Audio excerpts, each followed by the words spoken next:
तमाम देखने और सुनने वालों को मेरी तरफ से अस्सलाम वालेकुम। मेरा नाम है मोहम्मद हुमायूं रहमान और आप सब देख रहे हैं the hidden chapters YouTube channel. नाज़रीन इकराम, ग्लोबल इंटरनेट ब्लैकआउट सुनने में शायद किसी हॉलीवुड साइंस फिक्शन मूवी का प्लॉट लगता है, लेकिन इस वक्त ये बहुत ही रियल और बहुत ही खौफनाक किस्म की जियोपॉलिटिकल डेंजर बन चुकी है। अगर आपने भी ये अफवाह सुनी है कि ईरान ने स्ट्रेट ऑफ हॉर्मुज यानी कि आबना हिर्मस के अंदर इंटरनेट की सारी वायर्स कट करने की धमकी दी है, तो आपने बिल्कुल ठीक सुना। लेकिन ये सिर्फ एक धमकी नहीं है, बल्कि हाल ही में ईरान की IRGC से मुंसलिक न्यूज़ एजेंसी ने डेलिबरेटली पर्शियन गल्फ की सबसे क्रिटिकल यानी कि सबसे जो सेंसिटिव अंडर सी केबल होती है, इसका एक डिटेल मैप पब्लिश कर दी है। और उनका कहना है कि उनका निशाना अब सिर्फ ऑयल टैंकर्स नहीं है, बल्कि वो ग्लोबल डिजिटल इकोनॉमी की बैकबोन को भी टारगेट करने वाले हैं। लिहाजा आज की इस वीडियो के अंदर हम इस पूरी सिचुएशन को एक डेप्थ एनालिसिस के जरिए समझेंगे और हम डिटेल के अंदर इस सारी स्टोरी को समझेंगे और ये भी देखेंगे कि अगर आबना हिर्मस के अंदर इंटरनेट क्राइसिस आता है तो फिर आप पर और दुनिया के ऊपर इसका क्या असर होगा। सबसे पहले हम बात करते हैं फैक्ट्स की और रियल टाइम डेटा की। अप्रैल 2026 के अंदर ईरान की state link Tasnim news agency ने अंडर सी इंटरनेट केबल का एक हाईली डिटेल मैप टेलीग्राम पर सर्कुलेट किया है। जियोपॉलिटिकल एक्सपर्ट इसे कोई टेक्निकल एक्सप्लेनर नहीं बल्कि अरब स्टेट और वेस्ट के लिए एक स्ट्रेटेजिक सिग्नल और सीधी धमकी करार दे रहे हैं। ईरान की तस्नीम ने साफ अल्फाज के अंदर वार्न किया है कि इन केबल्स को कट करना होगा, चाहे डेलिबरेटली हो या एक्सीडेंटल, ताकि पर्शियन गल्फ के अंदर एक डिजिटल तबाही को लाया जा सके। यहाँ पर जो आबना हिर्मस है, ये अपने सबसे तंग हिस्से के अंदर सिर्फ 21 मील तक चौड़ा है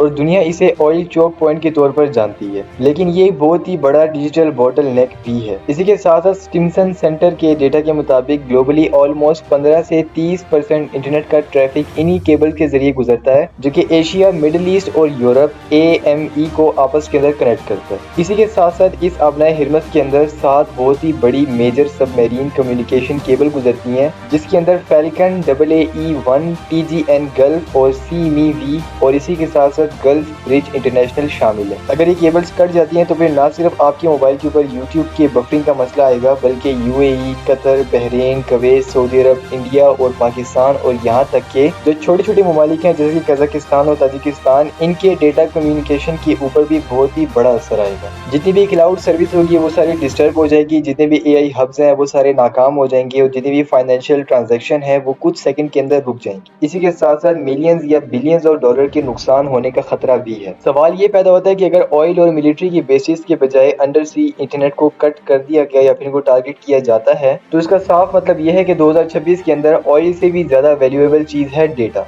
दुनिया की 97% से ज्यादा ग्लोबल इंटरनेट ट्रैफिक जो है वो फाइबर ऑप्टिक लाइन के जरिए ट्रैवल करती है और ईरान जानता है कि उसके जो पड़ोसी ममालिक हैं जैसे कि UAE और सऊदी अरब, ये अपनी डेली कम्युनिकेशन, बैंकिंग और Amazon वेब सर्विसेज और माइक्रोसॉफ्ट जैसी क्लाउड कंप्यूटिंग के लिए इन्हीं फाइबर वायर्स का यूज करते हैं। हाल ही के अंदर UAE और बहरीन के अंदर AWS की फैसिलिटीज के ऊपर ड्रोन अटैक की रिपोर्ट्स भी सामने आई हैं, जो कि इस बात का सबूत है कि ईरान कमर्शियल डिजिटल इंफ्रास्ट्रक्चर अब सीधी तरह खराब करने के ऊपर तुला हुआ है। इसी के साथ साथ एक और टेक्निकल मसला भी है, वो ये कि डिप्लोमेटिक टेंशन की वजह से ये तमाम केबल्स ईरान के पानी के बजाय ओमान का जितना भी पानी है इसके बहुत से पतले रास्तों के ऊपर से भी गुजरती हैं। उसका साफ मतलब ये है कि ये जितनी भी केबल्स हैं ये सारी एक ही जगह पर टाइटली क्लस्टर की हुई हैं और सिर्फ एक अटैक करने से ये साथ की साथ जितनी भी केबल्स हैं जो कि मेजर केबल्स हैं वो सारी डैमेज हो सकती हैं। और अगर ये सारी केबल्स टूट गई तो केबल रिपेयर शिप्स को भी वॉर जोन के अंदर आने के लिए गवर्नमेंट की परमिशन लेनी होगी, ताकि जितनी भी केबल्स हैं सबको रिपेयर किया जा सके और रिपेयर होने के टाइम ये जितनी भी शिप्स होंगी ये सारी टोटल स्टेशनरी यानी कि एक ही जगह पर रुकी होंगी। वहीं पर तस्नीम न्यूज के मुताबिक ईरान खुद इन केबल्स के ऊपर कम डिपेंड करता है, लिहाजा वो इस सब के अंदर बिल्कुल भी परवाह नहीं करेगा क्योंकि उसकी खुद की डिपेंडेंस इन केबल्स के ऊपर बहुत ही ज्यादा कम है। नाज़रीन, अगर आप सोच रहे हैं क्या ऐसा वाकई में पॉसिबल है, तो हाँ, ऐसा बिल्कुल पॉसिबल है और ईरान इसके ऊपर अटैक कर भी सकता है क्योंकि इस चीज के प्रूफ हमें हिस्ट्री के अंदर भी मिलते हैं। जैसा कि हमने सबसे पहले देखा था यमन के अंदर जब हुआ था रेड सी क्राइसिस, जहाँ पर यमन ने रेड सी के अंदर अंडर सी केबल को निशाना बनाया, जिसकी वजह से ग्लोबल डेटा को मैसिव लेवल के ऊपर बहुत ही बड़ा नुकसान हुआ और जो इंटरनेट की स्पीड थी ये बुरी तरह ड्रॉप हो गई। इसी के साथ साथ बेल्टिक सी के अंदर भी गैस पाइपलाइन और डेटा की केबल्स के ऊपर मिस्टीरियस अटैक किए गए जो कि नहीं पता कि किसने किए, और उन्होंने ये साबित कर दिया कि अंडर वाटर इंफ्रास्ट्रक्चर अब ग्रे जोन वॉरफेयर का मैदान जंग है और इनके ऊपर भी अटैक किया जा सकता है। देखिए, इंटरनेट सिर्फ हवा के अंदर मौजूद क्लाउड नहीं है, बल्कि ये असल के अंदर समुद्र की तह के अंदर बिछी हुई एक फिजिकली फ्रेजाइल वायर पर मुबनी है। ईरान की स्टेट ऑफ हॉर्मोज के हवाले से ये धमकी एक बहुत ही बड़ी रियलिटी चेक के साथ सामने आती है कि क्या वाकई में ईरान इन केबल्स को कट करेगा। ऐसा करने से कंफ्लिक्ट सिर्फ एक सतह पर नहीं जाएगा, बल्कि बहुत सारे ममालिक को इसके साथ साथ अफेक्ट करेगा, और ये जंग जो है ये इंटरनेशनल लेवल के ऊपर भी जा सकती है और बहुत ही ज्यादा शदीद भी हो सकती है। लेकिन जियोपॉलिटिकल दुनिया के अंदर किसी चीज का सिर्फ खतरा पैदा कर देना ही आपकी तरह की जीत होती है। जितनी भी टेली कम्युनिकेशन कंपनीज है उनके पास डेफिनेटली बैकअप रूट्स तो होते हैं, यानी कि अगर कोई चीज डैमेज हो जाए तो उसका एक सिंपल सा जो सोल्यूशन होता है वो निकालने के लिए कोई ना कोई और बैकअप जरूर होता है। लेकिन फिर भी अगर एक मरतबा केबल्स को डैमेज कर दिया गया तो उसका जो लॉस होगा उसको रिकवर करने के लिए टाइम बहुत ही ज्यादा चाहिए और जो इकोनॉमी है वो बहुत ही ज्यादा डिस्टर्ब होगी। अगर आप चाहते हैं कि इस तरह के टॉपिक्स के ऊपर फ्यूचर में और भी वीडियोस बनाए जाए तो इस चैनल को सब्सक्राइब लाजमी कीजिएगा और इस वीडियो को अपने प्यारों के साथ शेयर लाजमी कीजिएगा। तब तक के लिए मैं आपसे इजाजत चाहता हूँ, अपना ख्याल रखिएगा। अल्लाह हाफिज।